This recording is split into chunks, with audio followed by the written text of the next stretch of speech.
everyone, welcome to another episode of What the Dementia by Bamboo Care. I'm your host, Brianna Wilson. I am a certified dementia practitioner and the founder of Bamboo Care. So I am actually really super excited about this episode. This is actually the first What the Dementia episode that is not just a YouTube audio, okay? And this is actually a pretty intense podcast episode. And, I really had no intention on starting out this strong, but I was inspired to cover this topic due to someone asking the question, what do you do when a loved one threatens to have you killed or to kill you?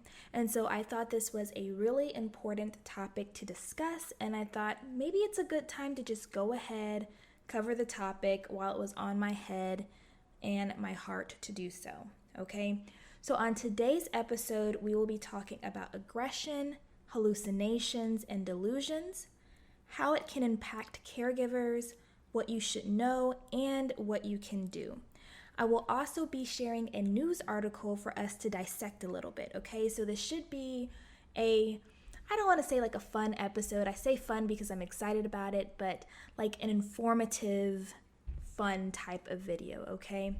So let me preface this by saying that not all persons with dementia are aggressive or experience delusions or hallucinations. And even if they do, they're not always distressing and they don't always trigger violence, okay? I also am not one of those people who likes to really get caught up in statistics because numbers will vary depending on the study, okay?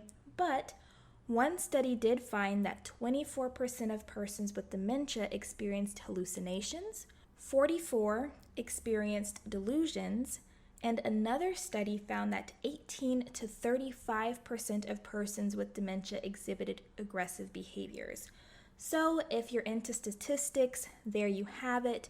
But the reality is when you are the care partner of someone with dementia who's experiencing any of those things and possibly acting out aggressively in a way that intimidates or scares you, statistics matter very, very little, okay? So let's quickly define these terms. So a delusion is a false belief, okay? It's a false belief, and it is usually accusatory in nature. It frequently stems from misinterpretations of a situation. So for example, maybe your partner with dementia has the delusion that you, their spouse, is cheating on them.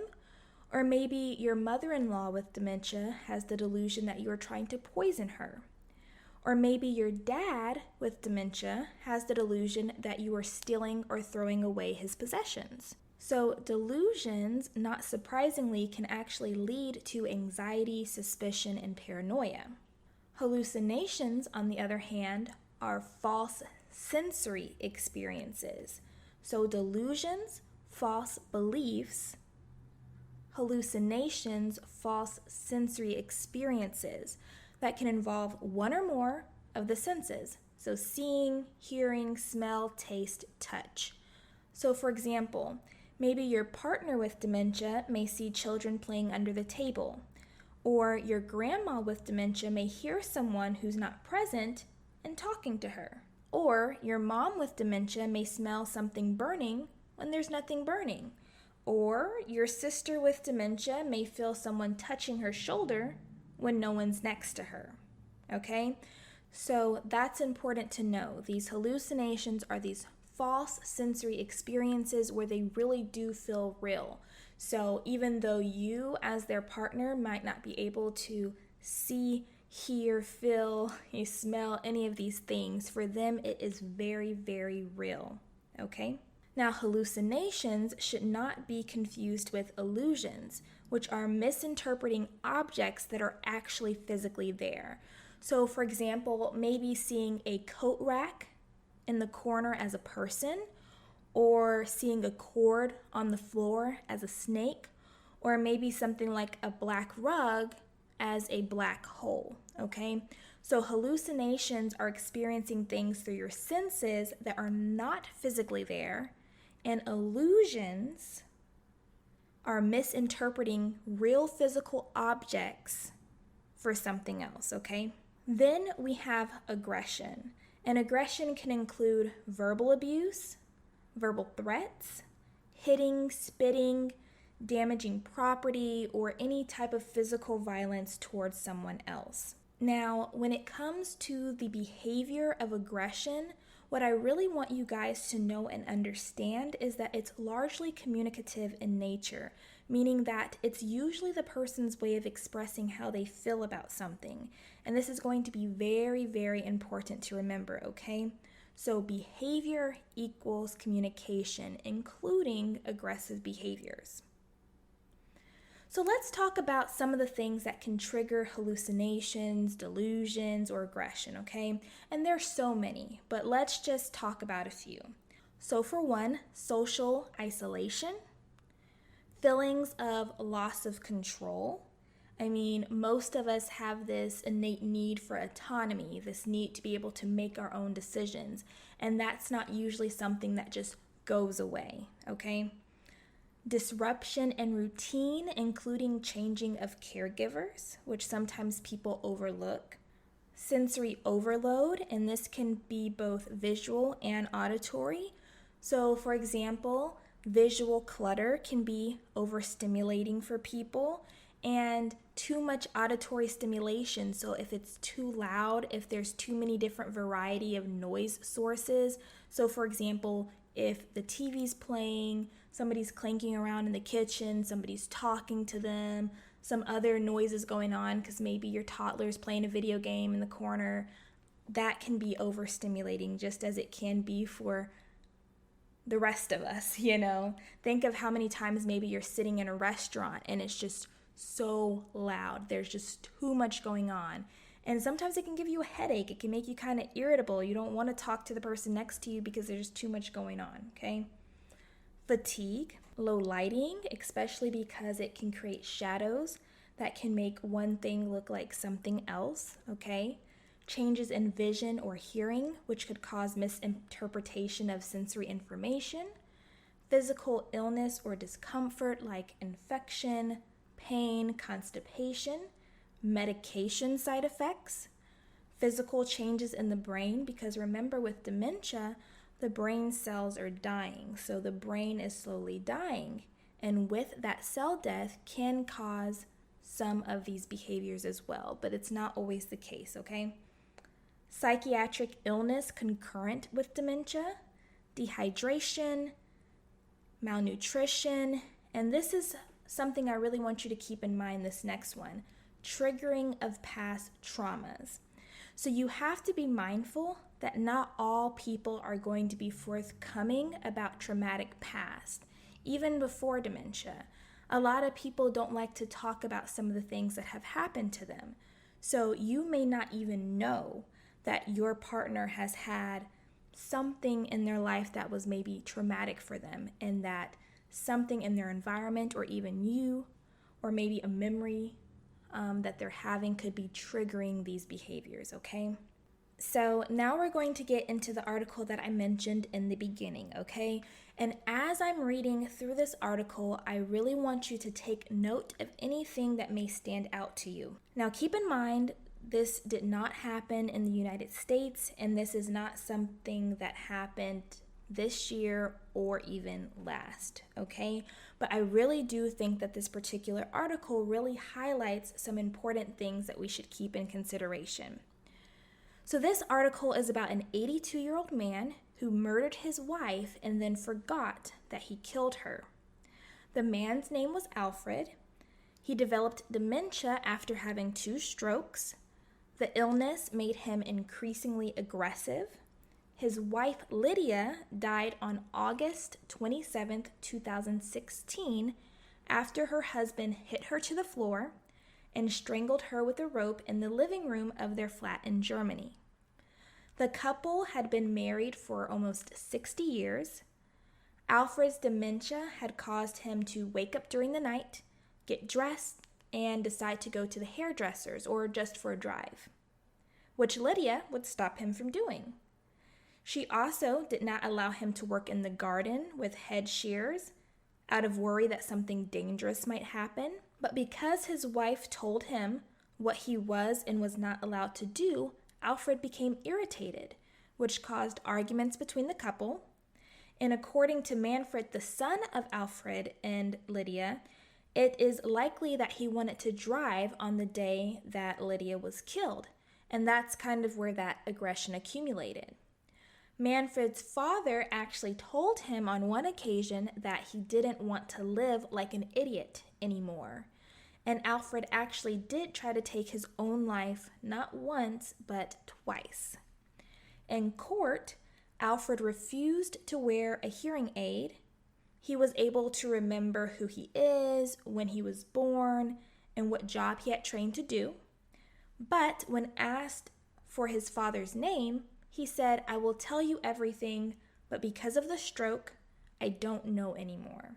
To the accusation that he had murdered his wife, Alfred replied, "I haven't done anything to anyone." Now, although Alfred requires a walker, he still had an athletic figure, and he used to box at an amateur level, okay? So Manfred stated that the boxing techniques that he learned were still very much in his father, which is why it was easy for him to hit his wife to the floor. Now, before the strokes, the couple lived very happily together, but after the strokes, it unfortunately went downhill, according to the son. The son also stated that his mother was against the idea of her husband going to the hospital, believing that he would get better care and nursing with her at home. The prosecution is requesting that Alfred be brought to an enclosed psychiatric clinic. The prosecutor's application noted that if untreated, the 82-year-old can be expected to commit further comparable, considerable, and unlawful acts. He poses a danger to the public, and his dementia is not to be stopped or cured, according to the application. So, you guys tell me, what did you pull out from this story? I'm going to give you a moment before I just start blabbering off, okay? So take a moment and think. What are some things that stood out to you?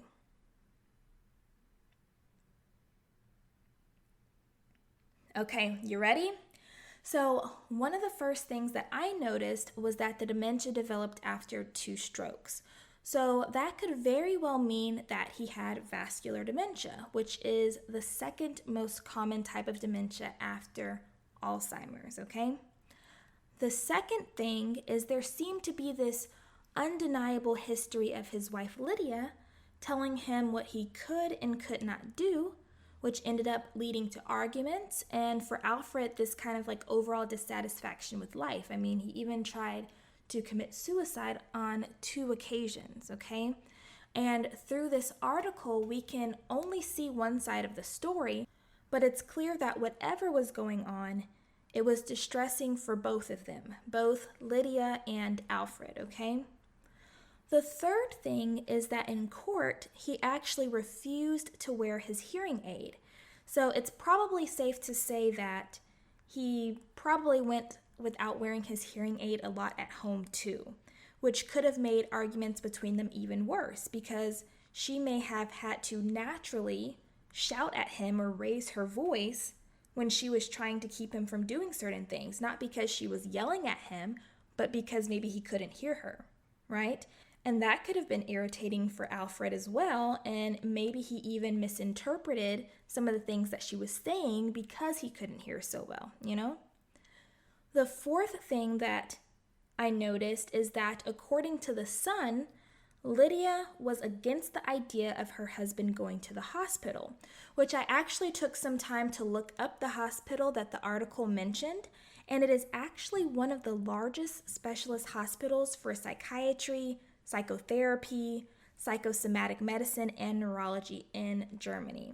So we really don't know how bad things had gotten at home or if Alfred was experiencing delusions or hallucinations, or if he was even acting out aggressively in other ways other than just the arguing that it mentioned up until the time of Lydia's death. So maybe he did, maybe he didn't. We really don't know.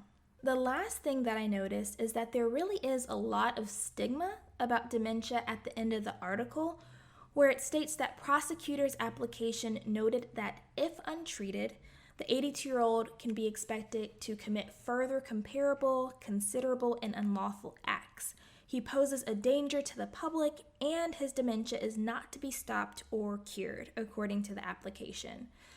But honestly, guys, Alfred is not likely to act out in comparable, considerable, and unlawful acts unless he is similarly provoked, okay?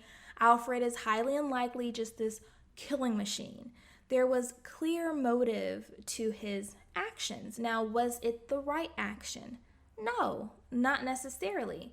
But was he intentionally trying to kill her, or was he just trying to stop a perceived threat?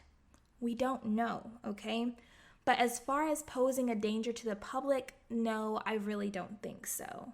So let's get into some tips. This won't be all inclusive, of course, but I do have 10 tips that I want to share with you all before we wrap up this episode, okay? So tip number 1 is that you really do want to strive to create joyful moments. And some of you may ask, well, what does that really mean? So that means that you don't have to worry about making a whole day great, okay? But you do want to find opportunities to create good moments. So for example, in the case of Lydia and Alfred, on a good day, she could have taken him out to get his hair cut since that seemed to be something important to him. She could have joined him for a few moments in the garden, unbeknownst to him, to supervise him while using the garden shears, but also to spend some quality time together. So in your case, it may be taking a walk together or letting them help you cook. Maybe they can mix something or pour something in, or, whatever part of the cooking that is within their strengths and that they're fully capable of doing, or even doing with assist, Maybe you can ask them to help you fold clothes, or you can look at a photo album together, okay? But if you do look at a photo album together, I do want you to remember that you don't want to ask so many questions about, oh, who's that? Or do you remember this? Or do you remember them or that? If you remember something about the photo, just tell them. Tell them about the photo. If they bring up something, then great. But don't force them to answer all these questions that rely on memory, okay? Tip number 2 is avoid arguing, shaming, name-calling, making fun when you see that something is distressing to them, asserting your authority, treating them like a child, initiating threats or even threatening the person back, or anything else that you can think of that kind of falls into that kind of category, right? Trust me, it doesn't help, and it only risks tainting your relationship with your partner. Just imagine if someone was always arguing with you, or always shaming you, or always making you feel incompetent or less than, and it just does not lead to a positive relationship or positive interactions, okay? Tip number 3. If you notice that they are getting agitated and a bit confrontational, give them space. You want to be at least out of arm's reach. And please, please, please don't hover over them. Just back up, give them room, and give yourself a way out if necessary. Meaning, don't corner yourself in. Make sure that there is a door that you can leave out of if necessary. And also, if they are getting really riled up, leave. Come back later. Try again later. Don't press the issue, okay? Tip number 4 is never, ever, ever underestimate the capabilities of your partner. Now, in the case of Lydia, her husband was a former amateur boxer. But trust me, your partner does not have to be an amateur boxer to hurt you, okay? And really, I've heard people say, oh, they're too weak, or, they can't move faster than me, or, well, he's in a wheelchair, so I'm not worried about it. But really, guys, you'd be amazed at what a person can do if they feel threatened and or kick into survival mode. So really, please just don't underestimate them. Tip number 5, keep sharp objects or weapons in a safe, secure, locked place. So if your partner still uses like household tools on a regular basis, so maybe like household scissors or a hammer or a screwdriver or a letter opener, things like that, please don't just take it away from them. And if you do, definitely don't tell them that you're going to take it away from them. Just let it come up missing, okay? Just if you feel like they could use it to harm you, just let it come up missing. Don't tell them, I'm going to take that away from you, because just don't go there, because that's likely only going to increase agitation, okay? So if you do remove it from where they can easily access it, and then they ask for it for something specific later on, and on a normal basis, they've shown that they can use it safely, give it back to them or help them, quote unquote, find it, okay? And let them do what they need to do. And then once they're done, you can put it back up in a safe place. Don't tell them that you're going to put it back up in a safe place. Just do it. Tip number 6 is don't be so quick to put them on medications. In my opinion, and in the opinion of many other researchers and studies and experts and what so have you, antipsychotics should definitely be a last resort. You really do want to try other alternatives before going to the doctor requesting for your loved one to be put on some sort of antipsychotic. So some of the possible side effects of antipsychotics include sedation, Parkinsonism, so like shaking and unsteadiness, increased risk of infections, increased risk of falls, blood clots, ankle swelling, increased risk of strokes, worsening of other symptoms of dementia, and increased risk of death. Okay? So usually there are a lot of antipsychotics that just don't mix well with dementia, and so you really do want to use it as a last resort. So what you want to do first is you want to make sure that their basic needs are being met and that their feelings are being validated. That is so important, so important. Then you want to take some time to be a dementia detective and figure out what may be triggering the aggression, the delusions or hallucinations. And don't forget to look at yourself too, because sometimes we forget that it may be something that we're doing that could be triggering for our partner. Okay, so please keep that in mind. Number 7 is, if you can, involve an unbiased third party like a dementia coach or a consultant like myself, shameless plug. Sometimes when you're too deep in a situation, it can be hard to step back and see the big picture and what all could be going on or contributing to the outcomes and the end results, okay? So having an outsider, if you will, could prove to be really helpful. Tip number 8, prioritize self-care and ask for help when you need it. I really want you to challenge yourself in redefining what self-care is and what that could look like for you. You don't have to be able to take a whole day for yourself for it to be self-care, okay? I want you to find moments, small moments in the day to do things that you enjoy. It could be reading a couple pages out of your favorite book. It could be making yourself a cup of coffee or tea and just taking moments to really just drink it and enjoy it. It could be making and listening to a playlist of your favorite songs. Maybe you want to do a 5-minute jumpstart yoga or meditation session.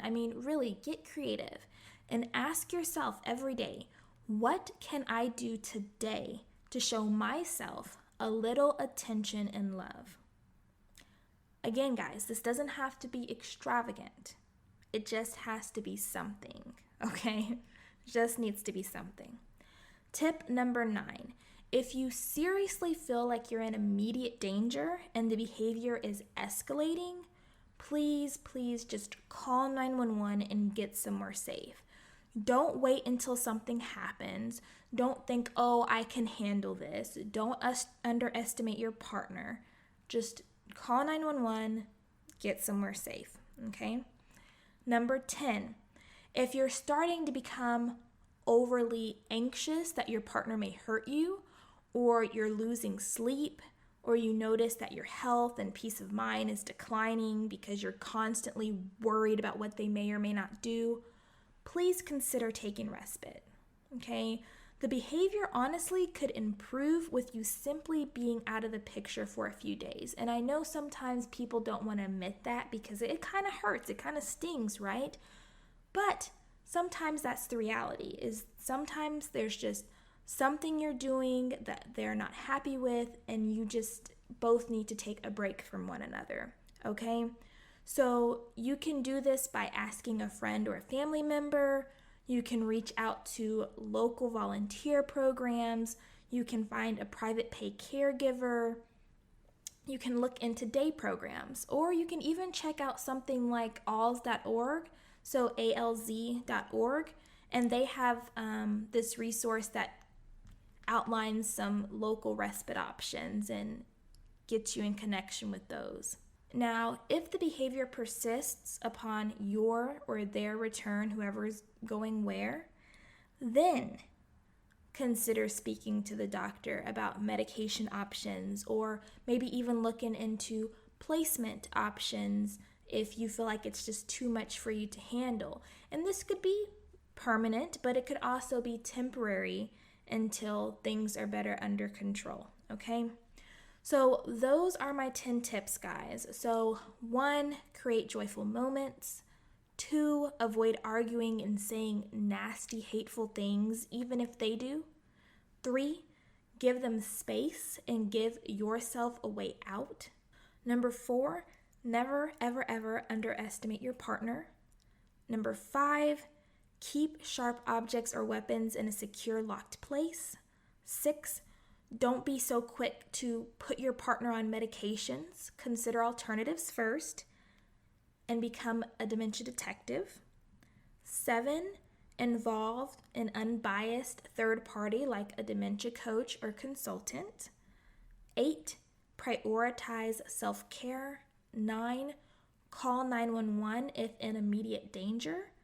10, consider respite and removing yourself from the situation.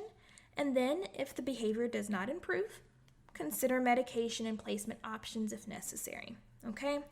So I really do hope you guys enjoyed this podcast and found it interesting and informative, and that you learned something of value. If you have any stories that you would like to share, you can send us a voice message on whatthedementia.com. You'll see like a little speak bubble with a plus in it. You can leave us a voice message, and you can let us know if you want us to play it in an upcoming episode, or if it's just to kind of let us know what's going on. If you want us to reply, please give us your email so that we can message you back. You can also just directly email us at podcast@whatthedementia.com. Again, all of our social media links and websites are in the description box below. Thank you guys so much for joining us on another episode of What the Dementia by Bamboo Care. We look forward to catching you on the next episode. And until next time, stay strong, carry on, and remember, you are not alone. Bamboo Care is always here.